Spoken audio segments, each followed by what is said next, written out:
అందరి praise lord.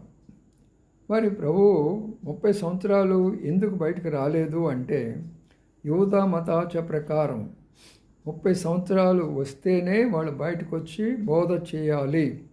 అందుకనే బాప్తిస్మ ఇచ్చే యోహాను మత్తయి సువార్త 3వ అధ్యాయంలో పట్టణంలో కాకుండా బయటికి వెళ్ళి యోర్దాను నది దగ్గర ఆయన బోధ చేస్తూ వచ్చాడు. వాళ్ళ ఆచారం అది.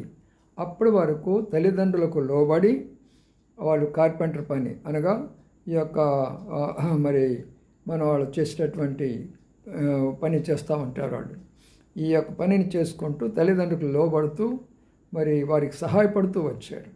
అంతేకాని 30 సంవత్సరాలు దాటిన తర్వాత మేజర్ అయ్యాడు కాబట్టి ఇప్పుడు పబ్లిక్గా వచ్చి దేవాలయంలో అక్కడ బోధిస్తూ వచ్చాడు. అందుకని ఆయన ఇండియాకు రాలేదు, లేకపోతే బౌద్ధ మతాన్ని రాలేదు, లేకపోతే కాశ్మీర్ పోలేదు.